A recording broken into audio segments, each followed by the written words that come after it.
Thank you, folks. It's great to be right here in Florida, which we love.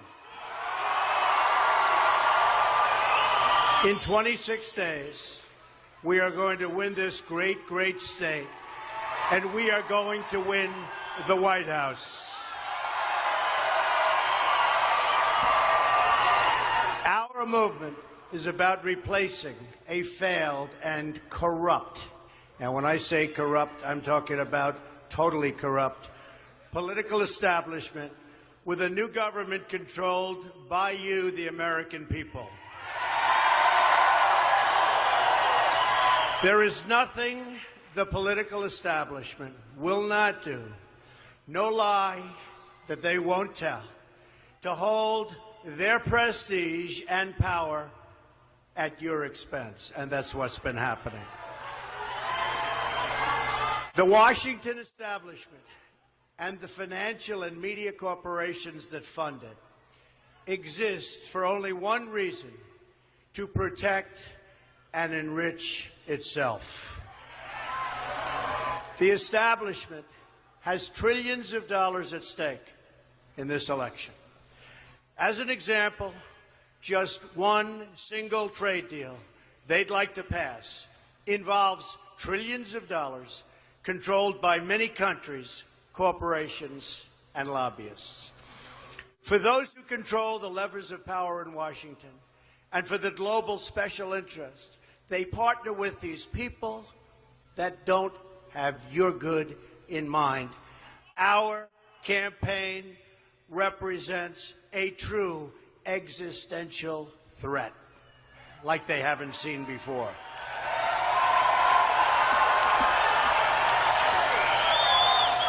This is not simply another four-year election.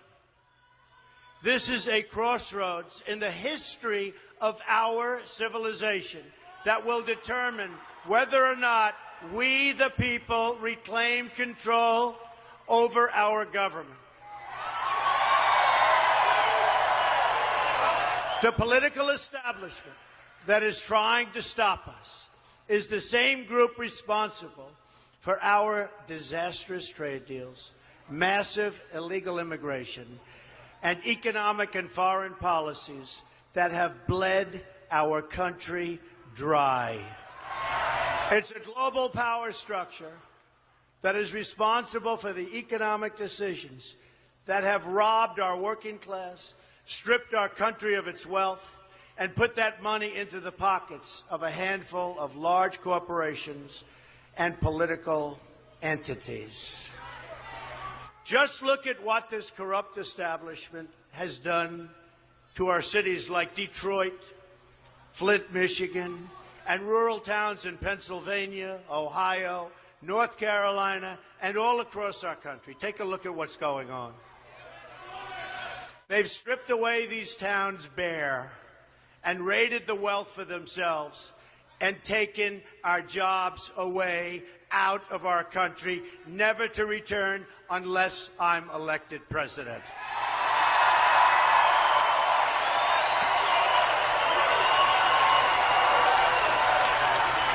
The Clinton machine is at the center of this power structure. We've seen this firsthand in the WikiLeaks documents, in which Hillary Clinton meets in secret with international banks to plot the destruction of U.S. sovereignty in order to enrich these global financial powers, her special interest friends, and her donors. Honestly, she should be locked up. Should be locked up.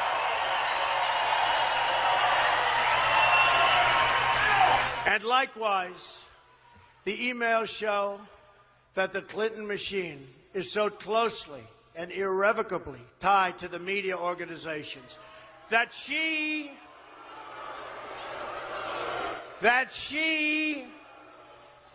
listen to this, is given the questions and answers in advance of her debate performance with Bernie Sanders.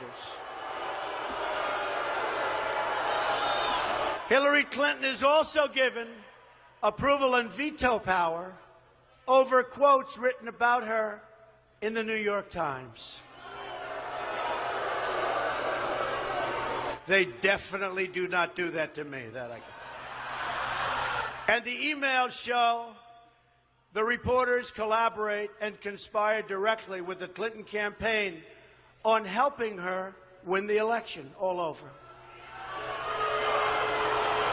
With their control over our government at stake, with trillions of dollars on the line, the Clinton machine is determined to achieve the destruction of our campaign. Not going to happen. The most powerful weapon deployed by the Clintons is the corporate media, the press. Let's be clear on one thing. The corporate media in our country is no longer involved in journalism. They're a political special interest, no different than any lobbyist or other financial entity with a total political agenda, and the agenda is not for you, it's for themselves.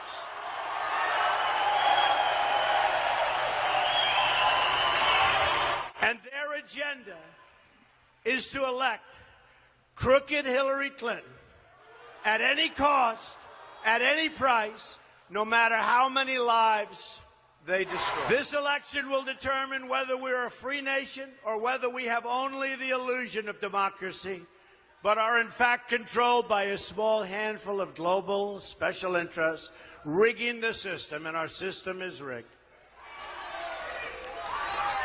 This is reality. You know it, they know it, I know it, and pretty much the whole world knows it. The establishment and their media enablers wield control over this nation through means that are very well known.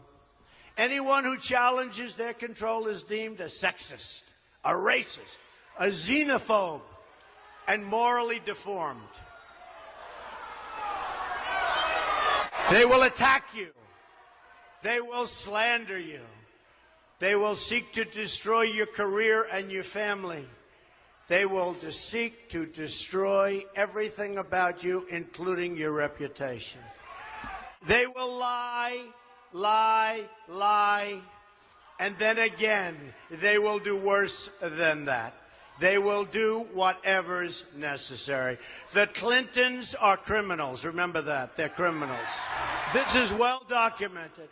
And the establishment that protects them has engaged in a massive cover-up of widespread criminal activity at the State Department and the Clinton Foundation in order to keep the Clintons in power.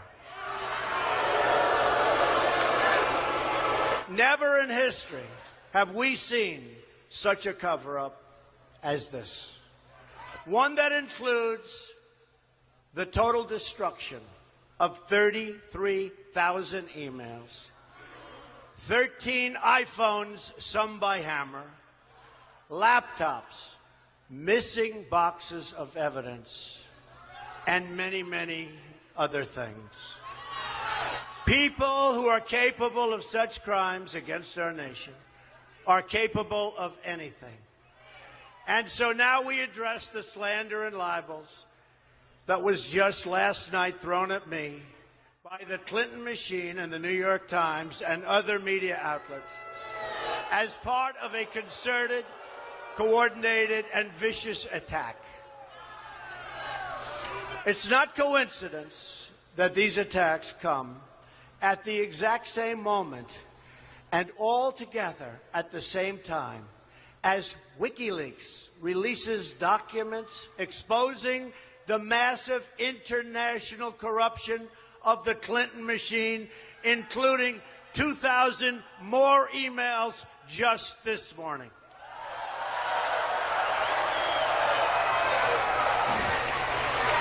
These vicious claims about me of inappropriate conduct with women are totally and absolutely false. And the Clintons know it, and they know it very well. These claims are all fabricated. They're pure fiction, and they're outright lies. These events never, ever happened, and the people that said them meekly fully understand. You take a look at these people, you study these people, and you'll understand also. The claims are preposterous, ludicrous, and defy truth, common sense, and logic. We already have substantial evidence to dispute these lies, and it will be made public in an appropriate way and at an appropriate time very soon. These lies come from outlets whose past stories and past claims have already been discredited. The media outlets did not even attempt to confirm the most basic facts, because even a simple investigation would have shown that these were nothing more than false smears. 6 months ago, the failing New York Times wrote a massive story attacking me, and the central witness they used said the story was false, that she was quoted inaccurately. She said that I was a great guy. She had great courage, I'll be honest with you. She was an amazing person and never made those remarks. That I was a great guy and never made the remarks. And when I read the story, I was sort of surprised. How could she say that? And she didn't say it. We demanded a retraction, but they refused to print it. Just like they refused to print the comments from another source who praised me in her book, or the words of another wonderful woman who said really nice things about me. They put other statements that she didn't say. They misrepresented. The story was a fraud and a big embarrassment to the New York Times. And it was a big front page story. Front page, center, color picture, a disgrace. They were very embarrassed. It will be part of the lawsuit we are preparing against them. Now today, the same two discredited writers who should have been fired from the New York Times for what they did tell another totally fabricated and false story that supposedly took place on an airplane more than 30 years ago. Another ridiculous tale, no witnesses, no nothing. Then there was a writer from People magazine who wrote a story on Melania and myself on our first anniversary. The story was beautiful. It was beautiful. It was lovely.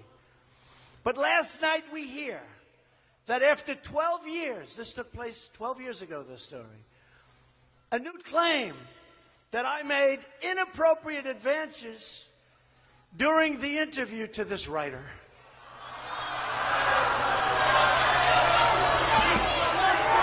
And I ask a very simple question. Why wasn't it part of the story that appeared 20 or 12 years ago? Why wasn't it part of the story? Why didn't they make it part of the story? I was one of the biggest stars on television with The Apprentice, and it would have been one of the biggest stories of the year.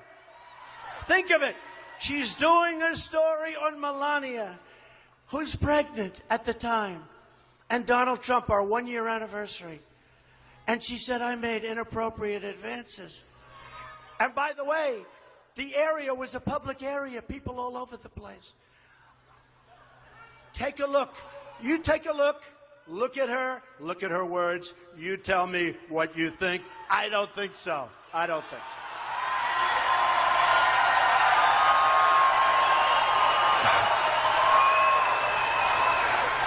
But it is amazing.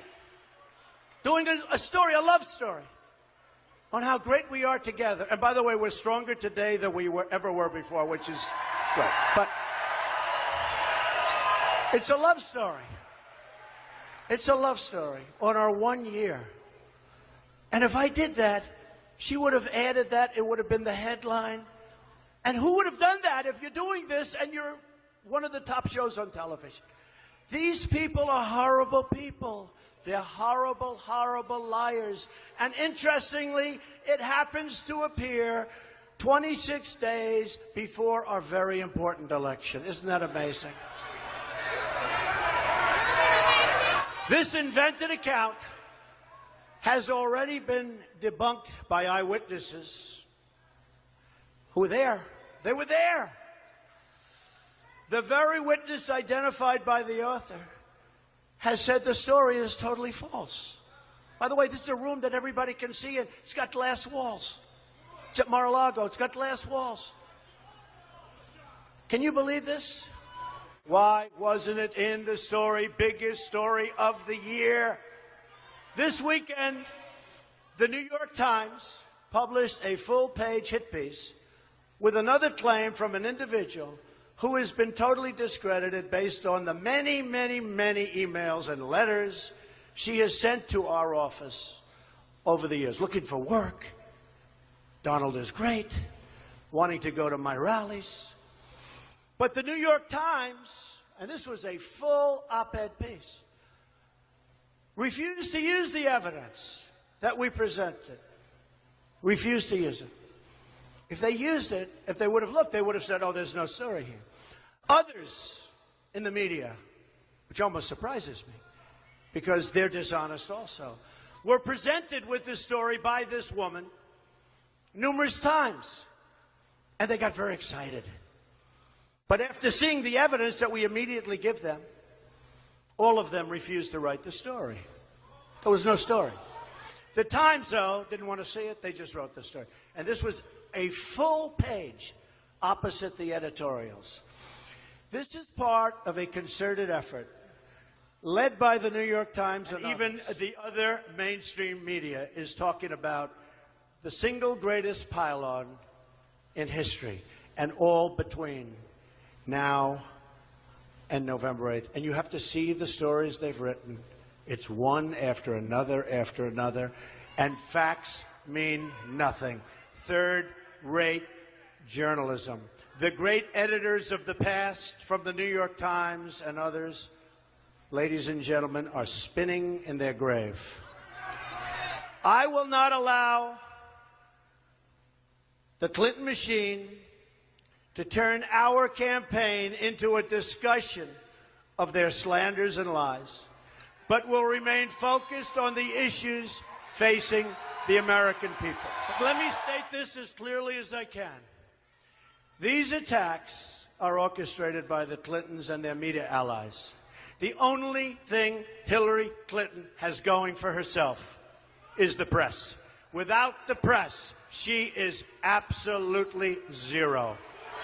The new, highly respected Rasmussen poll just came out this morning. It's just released.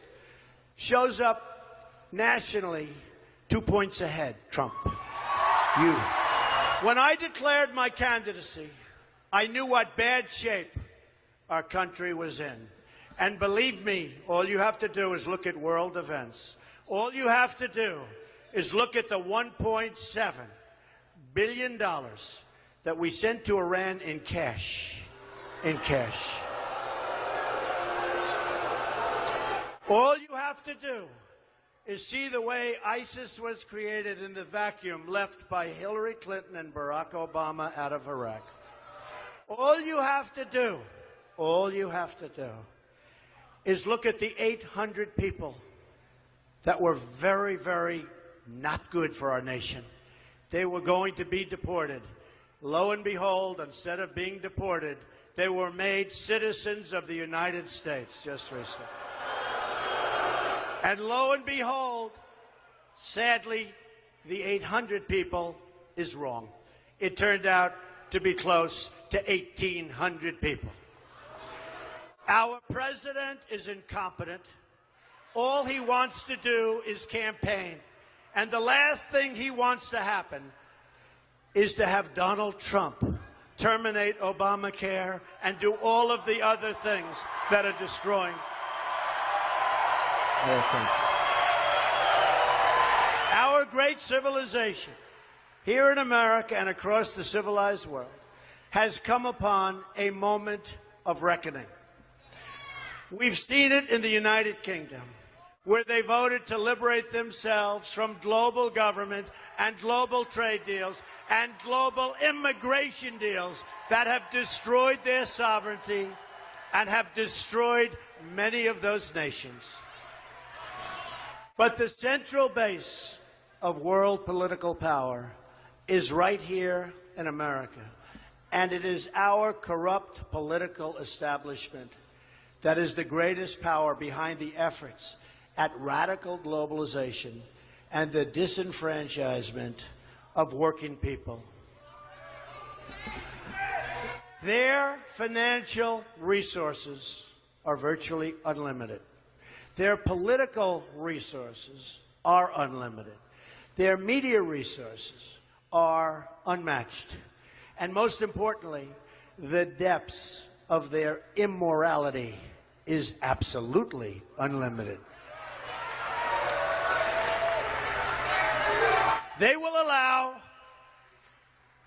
radical Islamic terrorists to enter our country by the thousands. They will allow the great Trojan horse, and I don't want people looking back in 100 years and 200 years and have that story be told about us, because we were led by inept, incompetent, and corrupt people like Barack Obama and like Hillary Clinton. We don't want to be part of that history. We are going to have a policy, America first. Hillary Clinton is guilty of all the things that Director Comey stated at his press conference and congressional hearings. And far more. He stated many things, but it's far more, and he knows that. And yet, after reading all of these items where she's so guilty, he let her off the hook. While other lives, including General Petraeus and many others, have been destroyed for doing far, far less. This is a conspiracy against you, the American people, and we cannot let this happen or continue. I will not lie to you. These false attacks are absolutely hurtful. To be lied about, to be slandered, to be smeared so publicly, and before your family that you love is very painful. What is going on is egregious, beyond any words. People that know the story, people that see the story, people that know the facts, they can't even believe it. It's reprehensible beyond description. It's totally corrupt. But I also know that it's not about me. It's about all of you, and it's about our country. I know that. I fully understand. That's why I got involved. It's about all of us together as a country. It's a movement the likes of which we have never in history, in this country, seen before. Never in history. Even the pundits, even the media that truly dislikes Donald Trump for their own reasons, will admit this is a movement the likes of which people have never seen before. And it's a movement about the veterans who need medical care. The mothers who've lost their beloved children to terrorism and to crime. It's about the inner cities and the border towns who desperately need our help. It's about the millions of jobless people in America. It's about the American workers who can't get jobs because our jobs have left for Mexico and so many other countries.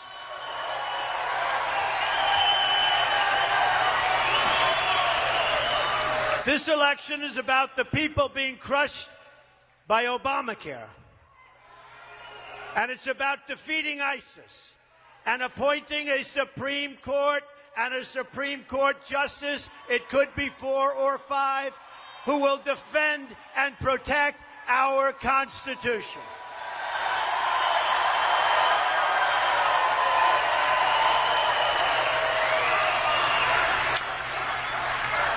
This election is also about, so importantly to me, African American and Hispanic American people whose communities have been plunged into crime, poverty, and failing schools by the policies of crooked Hillary Clinton. Believe me, she's crooked. They've robbed these citizens of their future, and if we win, I will give them their hope, their jobs, their education. I will give them their security back. But you look at the inner cities, and you see bad education, no jobs, no safety. You walk to the grocery store with your child, and you get shot. You walk outside to look and see what's happening, and you get shot. In Chicago, 3,000 people have been shot since January 1st. We're not going to let that happen. Our inner cities are almost at an all-time low, run by the Democrats for sometimes more than 100 years, chain unbroken. So they have no jobs, they have horrible education, they have no safety or security. And I say to the African American community, what the hell do you have to lose? I will fix it. I will fix it. I will make it good. I'll bring back our jobs. We'll have good education. We'll have great safety in the inner city.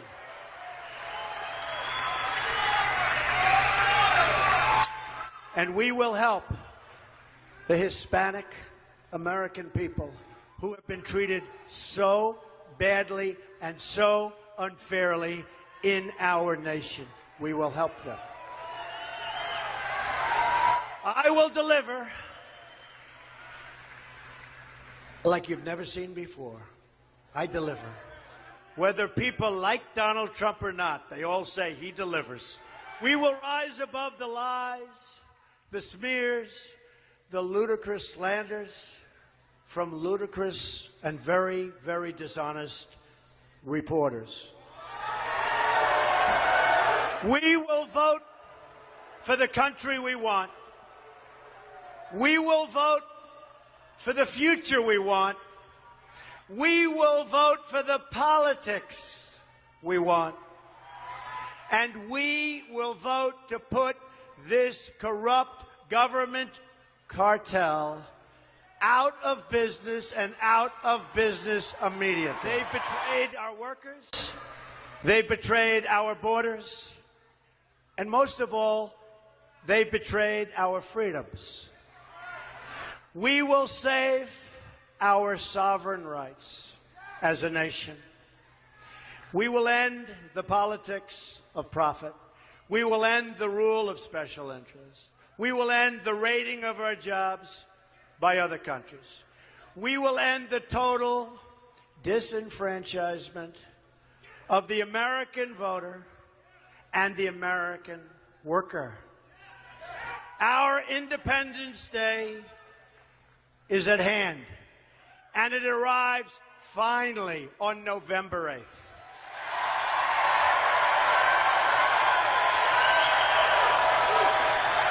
Join me in taking back our country and creating a bright, glorious, and prosperous new future for our people.